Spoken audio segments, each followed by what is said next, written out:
Okay, hello दोस्तों। आज की इस वीडियो में हम देखने जा रहे हैं न्यूमेरिकल्स ऑन रोटेशनल डायनामिक्स। आपको पता है कि जब आप मल्टीपल चॉइस क्वेश्चंस के अंदर न्यूमेरिकल वाला पार्ट सॉल्व करने जाते हो तो आप लोगों को कुछ दिक्कतें आती हैं। अगर आप बोर्ड एग्जाम के लिए जिस तरीके से हम न्यूमेरिकल सॉल्व करते हैं उसकी थोड़ी सी प्रैक्टिस कर लो तो मल्टीपल चॉइस क्वेश्चंस के अंदर भी आपको इसका बेनिफिट होगा। राइट? अगर आपको किसी चीज का लॉन्ग कट पता है तो शॉर्टकट निकालने में उसकी हेल्प होती है। तो आज की इस क्लास में हम देखने जा रहे हैं numericals board exam point of view on rotational dynamics के ऊपर। ठीक है, तो चलिए शुरू करते हैं।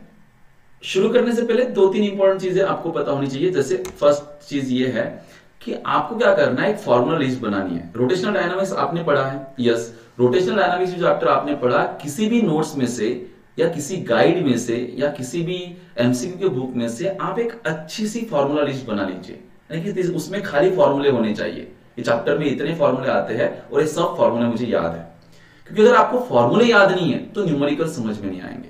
और ये प्रायोरिटी बेसिस पे आपको करना है। आप पहले इस वीडियो को पॉज कर लीजिए, थोड़ा टाइम लीजिए और उतने देर में न्यूमेरिकल्स के लिए लगने वाले सारे फॉर्मूले आपके नोट्स में से या कहीं से भी लिख लीजिए इस चैप्टर के लिए। एक बार वो एक्चुअली मैं तो आगे आगे स्टेप मतलब टाइप वाइज बताऊंगा ही, पर आप भी एक लिस्ट बना लीजिए, याद कर लीजिए, आसानी होगी आपको। ठीक है, और उसके बाद ये वीडियो देखिए। अब मैं टाइप 1 मतलब मैं टाइप वाइज न्यूमेरिकल्स लूंगा। हमारा पैटर्न कुछ इस तरीके से रहेगा कि मैं हर टाइप के ऊपर के न्यूमेरिकल्स पे लूंगा, दो दो तीन तीन न्यूमेरिकल्स हर एक टाइप पे लेंगे। फिर उसके बाद में तुम्हारा टेक्स्ट बुक के अंदर के न्यूमेरिकल्स लेंगे, जिससे आपको काफी आइडिया आ जाएंगे न्यूमेरिकल्स की। ठीक है, और फिर आप मल्टीपल चॉइस क्वेश्चन सॉल्व करने के लिए उसको यूज कर सकते हो। ठीक है, तो गाइज आज की इस वीडियो में हम टाइप 1 ले रहे हैं और इसके अंदर आने वाले फॉर्मूले ये तीन।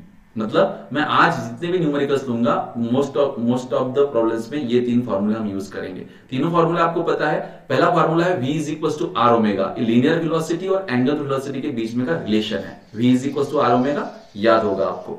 दूसरा फॉर्मूला है a is equal to R alpha, this is tangential acceleration. ये कौन सा acceleration? Tangential acceleration. at is equal to R alpha भी आप इसको लिख सकते हो, जिसमें अल्फा आपका एंगुलर एक्सेलरेशन है। ठीक है, and this alpha can be written as rate of change of angular velocity with respect to time. तो omega 2 minus omega 1 upon t, where omega 1 is the initial angular speed of the body and omega 2 is the angular speed of the body after time t।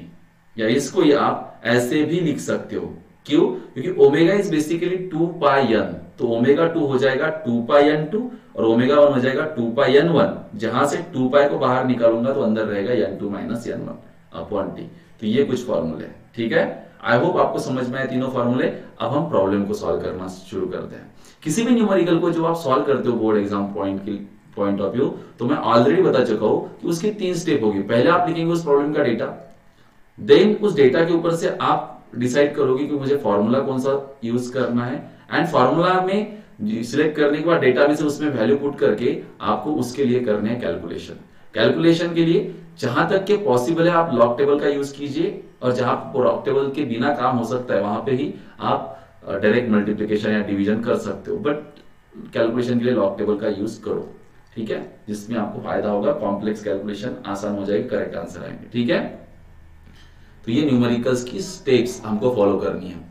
चलिए, पहला question आपके screen पे ये वाला। I hope question first आपको clearly दिख रहा है। क्या कह रहा है क्वेश्चन 1? देखिए, a particle is rotating at 300 rpm if the radius of rotation is 1.5 meter, calculate angular velocity and linear velocity। तो इसने कहा है कि एक पार्टिकल 300 rpm की स्पीड से रोटेट हो रहा है, रेडियस इतनी दी हुई है, दो चीजें कैलकुलेट करनी है। चलो डेटा में क्या लिखते हैं। डेटा में वो सारी चीजें लिखिए जो आपको गिवन है और आपको निकालनी है। ठीक है, तो डेटा में क्या क्या आएगा? डेटा में सबसे पहले तो आएगा कि यहां पे देखिए आरपीएम, रिवॉल्यूशन पर मिनट। रिवॉल्यूशन पर मिनट ये किसका यूनिट है? फ्रीक्वेंसी का, है ना। नंबर ऑफ रिवॉल्यूशन पर सेकंड, नंबर ऑफ रिवॉल्यूशन पर मिनट, है ना। तो फ्रीक्वेंसी का सिंबल है एन, तो 300 आरपीएम आपको फ्रीक्वेंसी दी हुई है, इसलिए एन आएगा 300 आरपीएम। ठीक है, और देखिए रिवॉल्यूशन पर minute is not the standard unit of frequency, इसलिए आप रिवॉल्यूशन पर मिनट को कन्वर्ट करोगे एसआई यूनिट में। What is the SI unit of the frequency? Hertz या revolution per second। तो 300 को डिवाइड बाय 60 अगर आप करोगे, ठीक है, तो ये हो जाएगा 300 डिवाइड बाय 60, ये कन्वर्ट हो जाएगा आरपीएस में, रिवॉल्यूशन पर सेकंड। अब रिवॉल्यूशन पर सेकंड मतलब ही हर्ट्ज, तो ये कितना हो जाएगा? देखिए यहाँ पे आप इसको डिवाइड करोगे, 0 कैंसिल हो जाएगा, 6 से डिवाइड करोगे 5 हो जाएगा, तो 5 हर्ट्ज फ्रीक्वेंसी आपको दी गई है। 300 रिवॉल्यूशन पर मिनट का मतलब होता है हर सेकंड में 5 रिवॉल्यूशन, यानी कि फ्रीक्वेंसी हो गई 5 हर्ट्ज। ठीक है बेटा, ओके। EN फिर आएगा if the radius of rotation is 1.5 metre. अब आपको रेडियस कितनी दी हुई है 1.5 मीटर। कैलकुलेट करने के लिए बोला है एंगुलर वेलोसिटी, यानी कि omega is equal to question mark, ये पहली चीज निकालनी है। और दूसरी चीज आपको क्या निकालनी है, लीनियर वेलोसिटी, यानी कि v is equal to question mark. ये होगा इस प्रॉब्लम का डेटा। बेटा डेटा समझ में आया, क्या दिया हुआ है और क्या निकालना है। उसके बाद में स्टेप्स आती है, second step that is formula. क्या फॉर्मूला सिलेक्ट करोगे, ठीक है। तो भाई जिसके सामने होता है क्वेश्चन मार्क उसका यूज करेंगे फॉर्मूला, ओमेगा का फॉर्मूला और v का फॉर्मूला। तो we all know that v is equal to क्या होता है r ओमेगा। तो देखिए मेरे पास फॉर्मूला है v is equal to r omega. तो मुझे v मिल जाएगा अगर मुझे r और ओमेगा पता है। क्या मुझे r पता है, यस r तो मुझे पता है, बट ओमेगा जी नहीं, ओमेगा नहीं पता। तो फिर ओमेगा निकालते हैं। ओमेगा का कौन सा फॉर्मूला यूज करूं ताकि मुझे ओमेगा मिल जाए, मतलब आंसर मिल जाए मुझे इसका। तो यहाँ पे मुझे n दिख रहा है तो मैं ओमेगा का फॉर्मूला यूज करूंगा 2πn, राइट। तो देखिए ओमेगा का एक फॉर्मूला है 2πn। तो यहाँ पे n की जगह पर अगर आप वैल्यू पुट कर दोगे तो आपको ओमेगा मिल जाएगा। ओमेगा मिल गया तो आपको v मिल जाएगा। तो यहाँ पे फॉर्मूला में लिखेंगे वी नो दैट क्या पता है आपको, omega is equals to 2πn। क्या है 2πn इज इक्वल्स टू 2 पाई की वैल्यू है बच्चा 3.14 और n जो तेरे पास है वो कितना है 5। ये यहाँ पे आया 5। तो देख 5 2 जा 10 इंटू 3.14, तेरा 10 इंटू 3.14 में 31.4 radian per second. Standard unit क्या है ओमेगा का, रेडियन पर सेकंड। तो तुझे ओमेगा मिल गया। फर्स्ट जो वैल्यू तुझे कैलकुलेट करने के लिए पूछी गई थी वो मिल गई। अब तुझे निकालनी है सेकंड चीज। सेकंड चीज तू कैसे निकलेगा, लीनियर वेलोसिटी, यानी कि v निकालना है। वी नो दैट क्या होता है, v इज इक्वल टू होता है बेटा r omega. v is equal to क्या होता है r ओमेगा। तो r की वैल्यू पता क्या है, r की वैल्यू 1.5 और ओमेगा तूने क्या निकाला अभी, दैट इज 31.4, राइट। अब तुझे यहां से क्या मिल जाएगा v। अब 1.5 इंटू 31.4 कर ले। आप दोनों का लॉग निकाल के क्या करना है, इसका लॉग निकालिए, इसका लॉग निकालिए, दोनों लॉग की एडिशन कीजिए, उसका एंटी लॉग निकालिए और वो एंटी लॉग ही होगा आपका v फाइनल आंसर। और इसका यूनिट जो रहेगा वो स्टैंडर्ड यूनिट रहेगा मीटर पर सेकंड। तो आप ये कैलकुलेट कीजिए और इसका आंसर कमेंट में कमेंट कीजिए। अब मैं चलता हूं नेक्स्ट क्वेश्चन पे। अगला क्वेश्चन आपके स्क्रीन पे ये है। इसमें कहा है कि a wheel 80 centimetre in diameter turns eight 120 RPM and find its linear velocity. बिल्कुल सेम तरीके का प्रॉब्लम है। देखिए क्या कहा गया यहाँ पे, डेटा फर्स्ट स्टेप है आपकी। a wheel 80 centimetre in diameter. तो किसी व्हील की डायमीटर आपको कितनी दी हुई है 80 सेंटीमीटर। तो यहाँ पे भी देखिए centimetre is not the standard unit, पता है ना आपको, ठीक है। तो इसको आपको मीटर में कन्वर्ट करना पड़ेगा। लेकिन मैं डायरेक्ट डायमीटर वाला सेंटीमीटर ना कन्वर्ट करते हुए पहले मैं रेडियस करता हूं। तो डायमीटर अगर 80 सेंटीमीटर है तो रेडियस कितनी हो जाएगी 40 सेंटीमीटर। एंड गाइस सेंटीमीटर का कन्वर्जन अगर आपको मीटर में करना है तो आपको क्या करना पड़ेगा बताइए। तो ये हो जाएगा 40 इंटू 10⁻⁻² मीटर, करेक्ट है ना। जैसे आप जानते हो कि 100 सेंटीमीटर इज इक्वल्स टू कितना होता है 1 मीटर, राइट है ना। तो ये हो जाएगा 10⁻² centimetre is equals to 1 metre. तो अगर मेरे पास 1 सेंटीमीटर है तो ये हो जाएगा 10⁻² मीटर। देखिए 10⁻² डिवाइड में जाएगा तो अपॉन में होगा, ऊपर जाएगा तो -2 हो जाएगा। तो 1 सेंटीमीटर का मीटर करना है तो 10⁻²। तो आप आई होप आप समझ गए, आपको पता है ऑलरेडी है, ठीक है। तो रेडियस आपकी हो गई ये। देन उसके बाद में उसने कहा है कि टर्न्स एट 120 आरपीएम, रिवॉल्यूशन पर मिनट दिया हुआ है आपको, ठीक है। आरपीएम मतलब क्या है, n दिया हुआ है और कितना होगा 120 आरपीएम। लेकिन आरपीएम तो मुझे नहीं चाहिए, मुझे चाहिए आरपीएस, राइट, यानी कि हर्ट्ज। तो इसको डिवाइड कितने से करना पड़ेगा 60 से। तो इसको डिवाइड करेंगे 120/60। हर टाइम पे ये पूरा लिखने की जरूरत नहीं। अब आपको पता है डिवाइड बाय 60 करेंगे तो कितना आंसर आएगा 2। तो ये आएगा 2 हर्ट्ज, राइट। और आपको क्या निकालना है linear velocity, v is equal to what question mark. ये हो गया आपका डेटा। समझ पाया नहीं पाया। अब तेरे को क्या चाहिए v। तो v का फॉर्मूला क्या है बता। फॉर्मूला मुझे पता है v का, and that formula is v is equal to r omega, right. r तुझे पता है क्या, यस पता है। ओमेगा पता है क्या, नहीं, बट n तो पता है। जब तुझे n पता है, n जब पता रहेगा तब तुझे ओमेगा पता है, करेक्ट है क्या। तो यहाँ पे रहेगा r तो पता है, अभी के लिए एज इट इज लिखता हूँ, ओमेगा को लिखता हूँ 2 पाई n। अब सब वैल्यू मुझे पता है। आर की वैल्यू कितनी है बच्चा, 40 into 10 raise to the power -2, ये हो जाएगा 2। ये पाई की वैल्यू 3.40 एंड n की वैल्यू कितनी है मेरे पास, n की वैल्यू है मेरे पास 2। ठीक है, तो ये हो जाएगा 2 2 जा 4, या इसको डायरेक्टली हाँ कैसे भी करो आपके हिसाब से, 2 2 जा हो जाएगा 4, 4 4 जा 16, तो ये हो जाएगा 160 into 10 raise to the power -2 into 3.40। ठीक है, तो v इज इक्वल्स टू, इसका कैलकुलेशन कीजिए जो भी आपको ऊपर दिख रहा है। ठीक है, मीटर पर सेकंड मिनट आएगा। राइट, जितने भी क्वेश्चन के नीचे मैं आंसर निकालने के लिए छोड़ रहा हूं, आप एक काम कर सकते हो, सभी क्वेश्चंस के आंसर मुझे कमेंट करके बता सकते हो नीचे। हाँ, वीडियो के आखिरी में आपको मैं करेक्ट आंसर भी दे दूंगा इनके, ताकि आप क्रॉस चेक कर पाओ आपके आंसर करेक्ट है कि नहीं है। ठीक है, तो नो इश्यूज। तो आप इसको कैलकुलेट कीजिए पहले पॉज करके, देन आपको आंसर फाइनली मैं दे दूंगा इनके। देन नेक्स्ट क्वेश्चन नंबर 3 में देखिए क्या कहा है। A pointer of clock of length 10 millimetre. ठीक है, एक क्लॉक है जिसका पॉइंटर कितने मिलीमीटर है, 10 मिलीमीटर। मतलब सीधा सीधा उसकी रेडियस ही तो 10 मिलीमीटर दी है आपको डेटा में। अगला क्वेश्चन शुरू किया है, डेटा में रेडियस कितनी हो गई बेटा, 10 मिलीमीटर। आप कहानी नहीं समझे, कोई क्लॉक है और उस क्लॉक के अंदर जो उसका हैंड होता है ना, उसको पॉइंटर कहा है, दिस इज द पॉइंटर। और इस पॉइंटर की ये जो लेंथ है वो 10 मिलीमीटर दी है ना, right. Moving with the angular velocity of this one. ठीक है, तो ये कितनी एंगुलर वेलोसिटी से घूम रहा है, that omega is equals to 0.104 radian per second. समझ पा रहे हैं? What is the linear velocity of the tip of the pointer. Linear velocity निकालनी है आपको, लेकिन कौन से पार्टिकल की, इस पॉइंटर के टिप की। और पॉइंटर का टिप यहाँ पे है। अब जब पॉइंटर घूमेगा तो टिप यहाँ पे घूमेगा, तो बताइए सर्कल की रेडियस कितनी होगी। सर्कल की रेडियस तो उतनी होगी जितनी उस पॉइंटर की लेंथ है, इसलिए मैंने उसको उस लेंथ को रेडियस कहा, राइट। कितना, 10 मिलीमीटर। बट दिक्कत है यहाँ पे, ये मिलीमीटर में है, तो मिलीमीटर का कन्वर्जन मीटर में करना पड़ेगा। तो हो जाएगा 10 into 10 raise to the power -3 metre, क्योंकि मिली को हम 10 रेज टू पावर -3 से रिप्रेजेंट करते हैं। तो ये यहाँ पे 1 है, 1 - 3 इज -2, तो 10 रेज टू पावर -2 मीटर इसकी रेडियस होगी। आपके पास ओमेगा, आपको भी चाहिए। अगेन वही फॉर्मूला, कौन सा फॉर्मूला यूज करेंगे बता सकते हैं आप पॉज करके आप खुद भी सॉल्व कर सकते हैं इस प्रॉब्लम को और बाद में क्रॉस चेक कर सकते हैं। क्या है formula, we know that v is equals to what, r omega. Correct है ना बेटा। तो अगर v is equals to r omega है, जस्ट हमने v is equals to r omega है,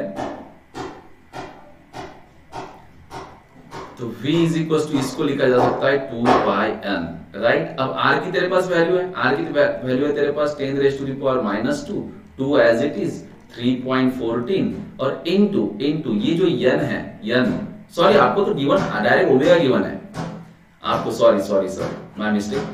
ठीक है, आपको डायरेक्टली ओमेगा गिवन है ना, तो r की value 10 raise to the power -2, omega की वैल्यू पुट कर दीजिए 0.104। करेक्ट है बेटा।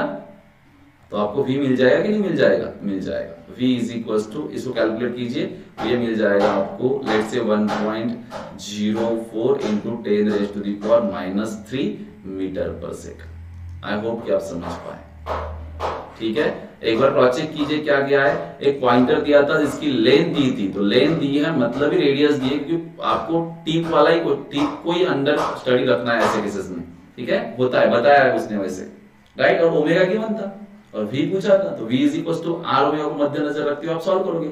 आपको पता है v का तो मेरे पास ये फार्मूला है, क्या इसमें लगने वाली सारी वैल्यूज मुझे पता है, तो r आपको पता था, ओमेगा आपको पता था। प्रॉब्लम को आप समझिए, प्रॉब्लम में ऐसा डायरेक्ट रेडियस नहीं दी हुई है, उसने लेंथ दी हुई है, बट जो पार्टिकल घूम रहा है अंडर स्टडी सर्कल में वो तो टिप है, तो टिप सर्कल में घूमेगा तो यहां से यहां तक तो लेंथ ही रेडियस होगी। ये सोच आपको आनी चाहिए और फिर बन जाता है प्रॉब्लम।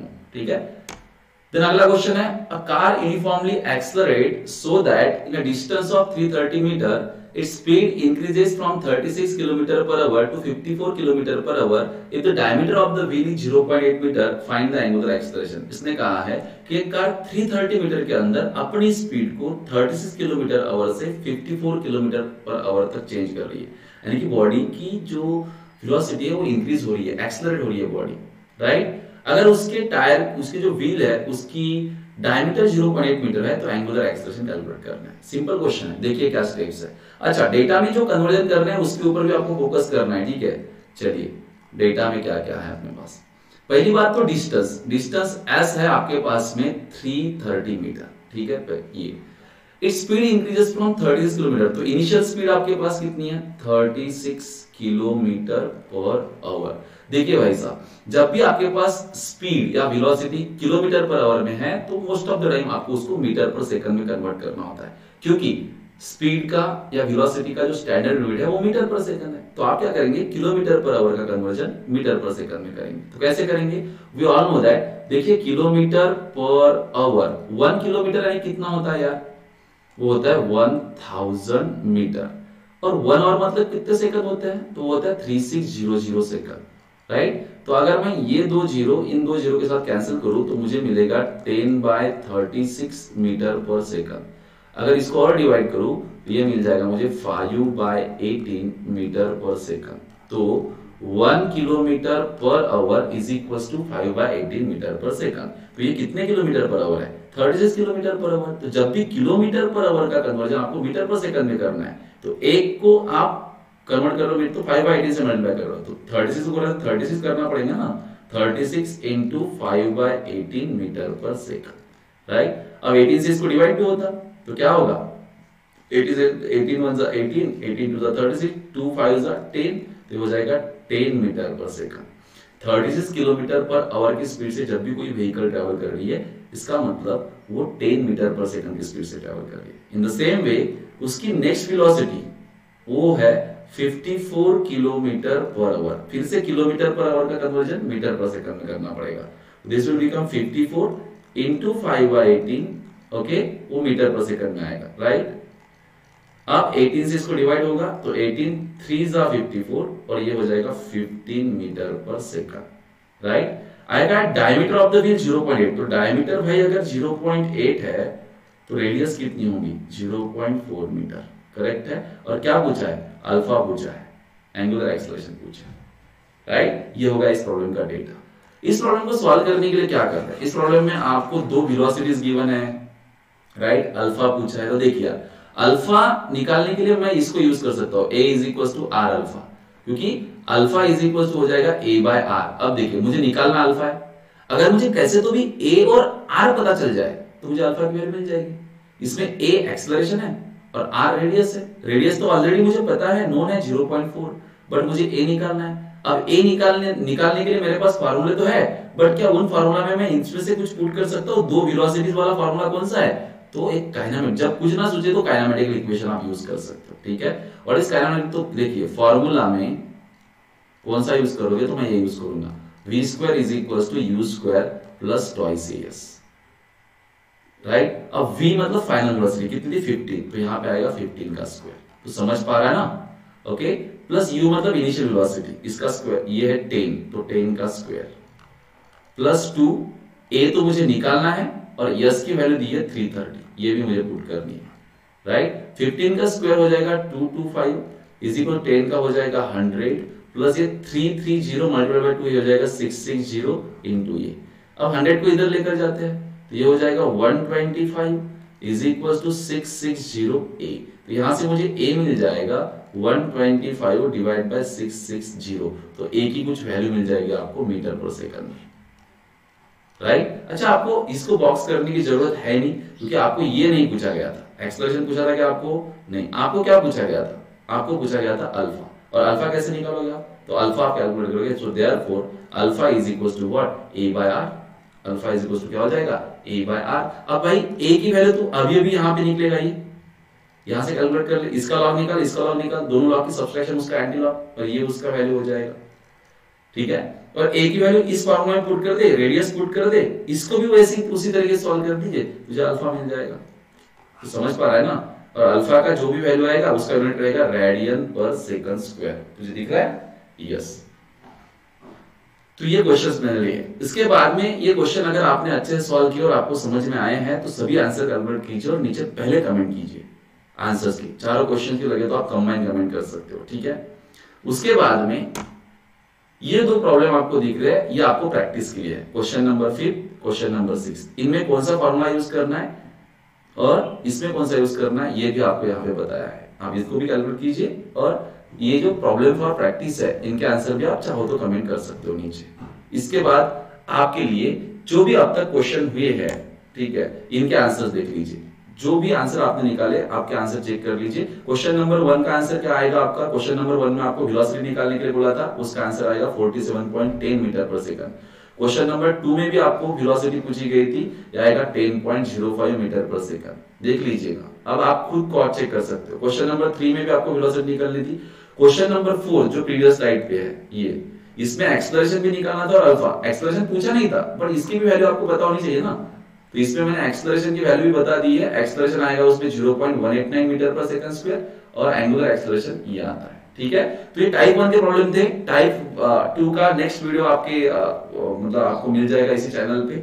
आप अगर नए हैं तो सब्सक्राइब कीजिए, फॉलो कीजिए और अच्छे तरीके से प्रिपेयर कीजिए। ठीक है, चलिए बाकी नेक्स्ट वीडियो में लेंगे।